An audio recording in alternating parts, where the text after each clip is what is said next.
Radio Publique Africaine.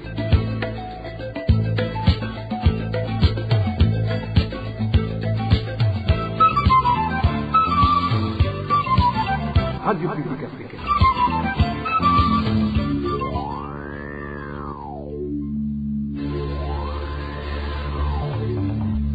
C'est le moment de suivre le journal parlé en français. À la présentation, Nadège Ilakose. Merci d'avoir choisi de suivre le journal de la RPA de ce mardi 23 décembre 2025. Tout d'abord, le sommaire.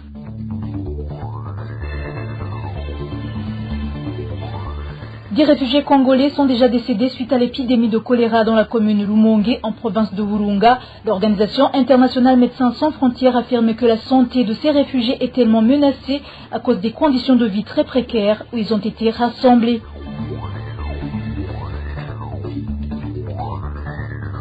La décision de fermer les frontières du Burundi a des conséquences multiples sur la vie des citoyens, mais aussi celle du pays. C'est pourquoi le président de la République ne devrait pas la prendre seul. Vous allez suivre dans ce journal l'analyse du politique Léonce Ngendakumana.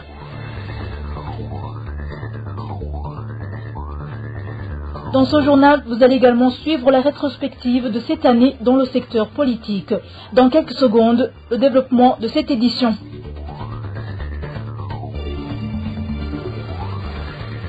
Bonsoir, ouvrons ce journal par la page réfugiés. L'épidémie de choléra continue de se propager parmi les réfugiés congolais rassemblés sur le terrain de football de la commune Lumongue en province de Virunga. 10 personnes ont déjà succombé à la maladie, tandis que d'autres sont en traitement à l'hôpital de Lumongue. Le point avec Balthazar Mivuro. Les réfugiés touchés par le choléra sont des Congolais ayant fui les violences en République démocratique du Congo. Notre source à Lumongue indique que le choléra s'est déclaré sur le site où ces réfugiés sont rassemblés. Un habitant précise que les autorités locales ont annoncé que cette personne avait déjà succombé à la maladie. Mais nos informations font état de plus de 10 décès. Hier, le ministère de la Santé publique a annoncé que ces réfugiés étaient déjà décédés, mais certains affirment que le nombre de morts est plus élevé. De plus, le choléra les a frappés et ils sont très malades. Notre source ajoute qu'il y a des malades souffrant d'autres pathologies qui n'ont pas accès aux soins et se rendent dans les pharmacies pour se procurer des médicaments. Selon lui, les personnes déjà malades sont transférées vers l'hôpital de Rumongue pour un suivi médical.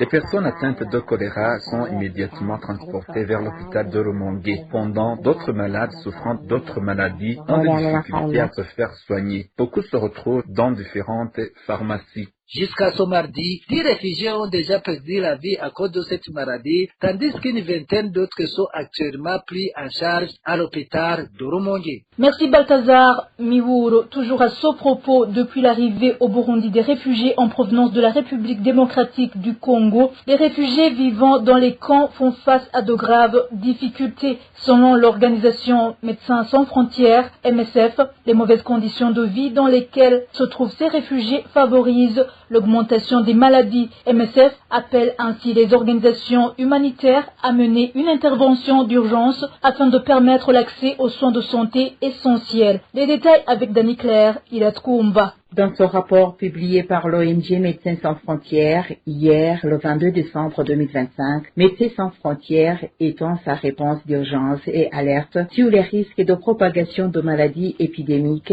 telles que le choléra et la rougeole, ainsi que sur une augmentation catastrophique des cas de paludisme parmi des populations rendues vulnérables par cette crise. Le camp est saturé. On peut voir plusieurs familles partager la même teinte et le sol est couvert de boue. Nous voyons des personnes tenant des bouteilles d'eau de 2 litres qui constituent toutes les réserves pour couvrir leurs besoins en eau. La nourriture est presque inexistante. Nous craignons une aggravation de la situation sanitaire et humanitaire, explique Zachary Molu, coordinateur de projet MSF, décrivant la situation sur le site de Ndava à Chibitoke dans le nord-ouest du Burundi. Depuis l'arrivée des réfugiés congolais il y a 2 semaines, MSF a commencé à éteindre ses activités afin de former fournir une assistance médicale et humanitaire. Environ 37 000 personnes ont traversé la rivière Rusizi et ont trouvé refuge sur le site de Ndava où MSF soigne en moyenne 200 patients par jour dans sa clinique mobile. Les cas compliqués sont référés à l'hôpital de district de Chibitoke où une équipe assure la continuité des soins. Les équipes de MSF fournissent également 25 000 litres d'eau par jour et construisent des latrines et des douches afin de réduire les risques de maladies liés au manque d'accès aux services d'hygiène de base. Nous voyons des personnes en situation de détresse, de désespoir et d'épuisement. Nous voyons des femmes qui ont accouché pendant leur fuite. Certaines accouchent même dans notre clinique. 42% des tests de paludisme réalisés ces derniers jours se sont révélés positifs. Dans le cas d'Ondava, nous avons traité 14 cas confirmés de choléra et identifié un cas suspect de rougeole, précise Molu. MSF renforce sa réponse médicale d'urgence à travers tout le pays, notamment par le soutien aux activités de prise en charge du choléra et de la rougeole, la vaccination ainsi que les actions liées à l'eau et à l'assainissement. MSF disait qu'une mobilisation immédiate des organisations humanitaires est nécessaire afin de fournir des soins de santé vitaux et d'autres formes d'assistance essentielle. Merci Dani Claire. Ilatkoumva en page Droits de l'homme. L'action des chrétiens contre l'abolition de la torture à Kat Burundi demande au ministère de la Justice et à la Commission nationale indépendante des droits de l'homme, CNIDH, de s'activer pour la protection des prisonniers de la prison centrale de Mimba. Consécutivement aux chargés de la sécurité au sein de cette maison carcérale qui s'arroge le droit de malmener d'autres détenus, la coordinatrice des activités au sein de cette organisation qui milite pour la défense des droits humains fait savoir que la sécurité des prisonniers rentre dans la responsabilité de la direction de la dite prison et mentionne que les auteurs de ces crimes devraient être punis. Suivez plutôt Anita Gatelete, coordinatrice des activités au sein de la CAT Burundi. Des faits rapportés à la prison centrale de Nimba d'un détenu responsable de la sécurité dénommé Ezekiel qui commet des abus sur ses pairs dont les femmes sont d'une gravité extrême. La délégation de fonctions sécuritaires à un détenu, tout comme les fouilles illégales, les violences et plus encore les abus sexuels visant des femmes détenues, constituent une négation flagrante de la dignité humaine. Ces pratiques instaurent un régime de peur qui fragilise la sécurité de tous les détenus et expose les plus vulnérables à des violations systématiques. Vous saurez que sur le plan du droit interne et de la loi burundaise, il y a une responsabilité de l'administration pénitentiaire qui est engagée, tout comme les principes généraux de la gestion carcéraire qui imposent que la sécurité soit assurée par des agents également investis sous contrôle hiérarchique et judiciaire et que toute personne détenue soit protégée contre la torture, les traitements cruels, inhumains ou dégradants, ainsi que contre les violences sexuelles. Ce qui est fait dans la prison de Mimba, comme la substitution des détenus au service pénitentiaire, la privation arbitraire d'activités comme le sport pour les femmes, à titre de représailles et l'impunité alléguée interroge directement le respect de ces obligations. Au niveau international, le Burundi est tenu par des normes claires comme les règles Nelson Mandela, la Convention contre la torture et d'autres instruments de protection des femmes privées de liberté qui exigent la prévention, des enquêtes indépendantes et poursuites effectives en cas d'allégation d'abus ou de violences sexuelles. Donc, ces cas d'allégation imposent une réponse immédiate centrée sur la protection des victimes, la collecte des preuves et la mise à l'écart de tout auteur présumé. De ce fait, l'action des chrétiens pour l'abolition de la torture interpelle les acteurs comme le ministère de la Justice, l'administration pénitentiaire et la Commission nationale indépendante des droits de l'homme à agir pour restaurer les droits des détenus, en particulier pour respecter les droits des femmes détenues à faire sport, car la restauration de la chaîne illégale de commandement doit être protégée. Dans un instant, c'est la page politique. La décision concernant la fermeture des frontières entre le Burundi et ses pays voisins ne peut être prise par une seule personne, même si ce dernier est le chef d'État. C'est du moins les propos du politicien Léonce Ngendakumana lors de l'émission Ijamboni Gwawe de ce dimanche dernier. Selon lui, les conséquences d'une telle décision sont multiples, surtout pour la population qui se rend souvent dans ces pays voisins du Burundi. Je vous propose d'écouter Léonce Ngendakumana.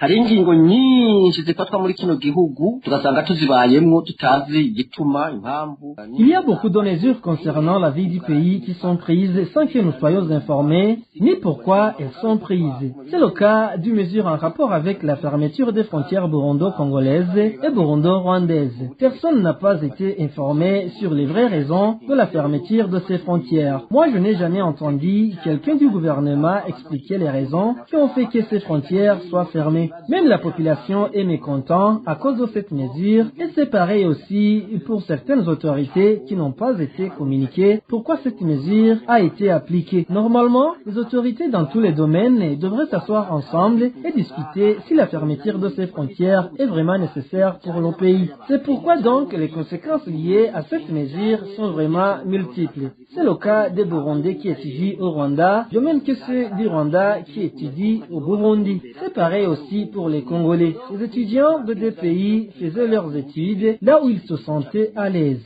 Il y a aussi des gens qui se rendent dans ce pays pour faire du commerce, pour se faire soigner, pour y étudier et pour d'autres activités quotidiennes. Vous comprenez bien que cette fermeture des frontières a beaucoup de conséquences. Donc, la mesure de fermer les frontières du Burundi avec d'autres pays ne devrait pas être prise par le président seul. Il y a des conseillers dans l'administration qui devraient être consultés pour ça. Il y a d'autres institutions qui devraient également être consultées avant sa mise en application. Personne ne peut prendre une telle mesure concernant la population sans l'avoir discuté avec le Parlement. À côté de cela, il y a encore d'autres mesures qui sont prises sans consulter les concernés. C'est le cas aussi de l'envoi de nos militaires en République démocratique du Congo. Normalement, le président devrait informer le Parlement et le Sénat. C'est pour cela que je trouve que le président ne devrait en aucun cas fermer les frontières du fait que les conséquences sur la population sont multiples. En plus, le pays nous appartient tous. Comment le président peut décider de fermer les frontières avec ses pays voisins alors qu'une telle décision a des conséquences, comme je vous l'ai dit? C'est donc tout cela qui me fait croire que le président ne devrait pas prendre cette décision sans consulter les autres et surtout que le pays nous appartient tous.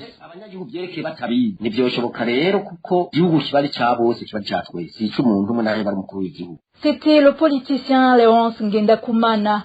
À présent, page éducation. Les parents ayant des élèves dans différents établissements scolaires de la commune Ougendana en province de Gitega accusent la direction communale de l'enseignement dans cette commune d'avoir haussé les frais destinés aux vacataires sans toutefois augmenter leur salaire et leur nombre. Ils disent que c'est un autre moyen de détourner leur argent. Et Bisnio Mungere pour plus de détails. Ceux qui se sont entretenus avec la radio RPA parmi certains parents d'élèves scolarisés dans les établissements de la commune Ougendana affirment que depuis l'intégration dans la nouvelle commune élargie, les contributions qu'ils versaient pour soutenir les bénévoles ont été augmentées. Celles-ci sont passées de 3 600 francs à 5 000 francs burundais par an. L'un de ses parents témoigne. Depuis que les anciennes communes ont été fusionnées pour n'en former qu'une seule, les frais ont été augmentés. Désormais, chaque parent est tenu de payer 5 000 francs burundais par an, ce qui signifie qu'une augmentation de 1 400 francs a été imposée. Ce qui est regrettable, c'est que les bénévoles, eux, n'ont vu aucun changement au niveau de leur rémunération. Ce qui étonne et blesse ses parents, c'est que cette augmentation a été décidée sans concertation, alors que les bénéficiaires de Staïja n'ont pas vu les rémunérations augmenter. De plus, aucun nouvel bénévole n'a été recruté. C'est toujours ses parents. Il aurait pourtant été logique que si ces frais ont été augmentés et les bénévoles bénéficient eux aussi d'une augmentation salariale, il fallait faire des calculs pour voir comment répartir cette augmentation de 1 400 francs par élève afin que chaque bénévole puisse en bénéficier, car cette somme représente presque le double de ce que les parents payaient auparavant. Ces parents de Ougendana dans la province de Gitega demandent aux autorités administratives de la province ainsi qu'au ministère de l'Éducation de suivre de près cette situation et de leur expliquer pourquoi ces frais ont été augmentés et comment ils sont utilisés. La rédaction de la RPA n'a pas pu joindre le directeur de l'enseignement à Bugendana, Bazomutima Anatole, pour recueillir sa réaction à propos. Merci Elvis Nyongongere. Parlons société. Dans différents marchés de la commune Ngozi, province de Butanyerera, rien ne montre que la population se prépare aux fêtes de fin d'année. À part quelques produits dont les prix ont augmenté, les commerçants affirment qu'ils n'ont pas de clients comme auparavant. Reportage de Digne Karondo. Alors qu'il ne reste plus que 2 jours avant la célébration de la fête de Noël, certains produits ont connu une légère hausse des prix. Le riz de bonne qualité en provenance de la Tanzanie se vend à 8 000 francs alors qu'il coûtait auparavant 7 500. Le riz le moins cher se vend à 5 500 francs burundais le kilo. Les haricots se vendent entre 2 700 et 4 300 francs le kilo selon la variété. Le kilo de pommes de terre se vend entre 2 000 et 2 300. Il existe aussi de petites pommes de terre appelées tafali, dont le kilo se vend à 1 000 francs burundais. À ce niveau, les prix n'ont pas changé par rapport à ceux pratiqués il y a 2 semaines. Les tomates sont les produits qui ont le plus augmenté. Le kilo est passé de 2 000 francs à 4 000 francs en raison de leur rareté. Les oignons, qu'ils soient blancs ou rouges, se vendent à 5 000 francs le kilo. Un prix qui n'a pas changé par rapport à il y a 2 semaines. Un bidon d'huile de palme se vend entre 13 000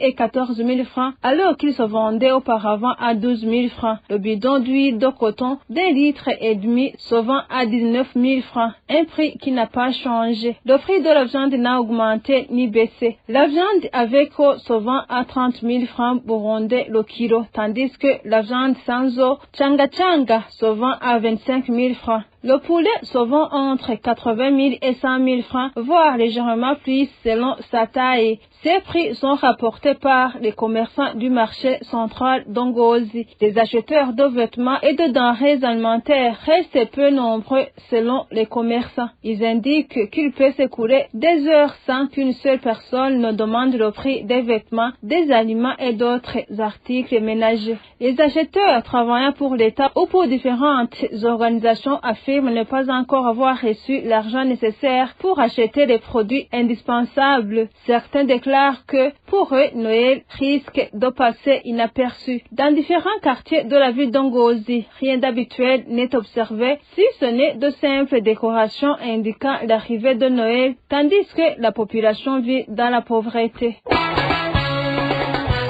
Rétrospective de cette année, rubrique politique. L'intolérance politique, le trucage électoral et la détérioration des relations diplomatiques, quels sont les points saillants qui ont marqué la politique au cours de cette année qui touche presque à sa fin? La rétrospective politique de 2025 avec Josiane Modaneza. Comme tous les ans, l'intolérance politique fait partie des points saillants qui ont marqué la vie politique. Au cours de cette année, les personnes visées étaient surtout les membres des partis de l'opposition, particulièrement les membres du CNL pro-Agatongwassa, parlementaire qui s'est vu évincé à la tête de ce parti par le pouvoir. Ndaïchemiye était aussi visé les défenseurs des droits de l'homme ainsi que les journalistes. Le but de cette persécution n'avait qu'un seul but: verrouiller l'espace politique et restreindre la liberté d'expression en vue de museler toute voix discordante lors des élections législatives de juin 2025. Résultat, ces élections ont été controversées car non seulement les mandataires des partis de l'opposition ont été écartés de tous les bureaux de vote, mais même les journalistes ont reçu l'interdiction formelle de diffuser en direct les résultats préliminaires, tout comme les magouilles observées lors du vote, tel le remplissage des urnes avant l'ouverture des bureaux de vote. Un fait que même le secrétaire général du parti CNDD-FDD d'antan n'a pas nié, tout en justifiant cela comme un engouement de leurs membres assoiffés d'élire leurs propres dirigeants. À la fin, le pays s'est retrouvé dans un système de monopartisme, compte tenu du fait que les 2 chambres du Parlement sont à 100% composées de membres du parti au pouvoir, le CNDD-FDD. Ces élections ont également été caractérisées par une politisation du milieu scolaire, contraignant les élèves à participer au meeting du parti CNDD-FDD et en uniforme, sur ordre des directeurs des établissements eux-mêmes membres du parti au pouvoir. À certains établissements, une partie des élèves ont même été forcés de suivre des cours en rapport avec l'idéologie du parti de l'Aigle, et cela en dehors des heures de cours. Ce cafouillage interne n'a pas épargné le pays diplomatiquement. En effet, malgré une reprise récente du dialogue avec l'Union européenne, Gitega n'a pas lésiné à renvoyer le directeur pays de l'ENABEL, qui est pourtant un des partenaires cruciaux du Burundi en matière de développement. David Leitens a été sommé en septembre de quitter le Burundi par les autorités, juste pour avoir publié une caricature sur le Burundi sur son compte X, caricature qui faisait le buzz sur la toile. Même les pays voisins du Burundi n'ont pas été épargnés. C'est notamment le cas du Rwanda qui n'a cessé d'être accusé par les autorités du Burundi, y compris le président Ndayishimiye lui-même, d'être à l'origine de la déstabilisation du Burundi et de toute la sous-région. L'année 2025 a aussi connu un remaniement ministériel de taille.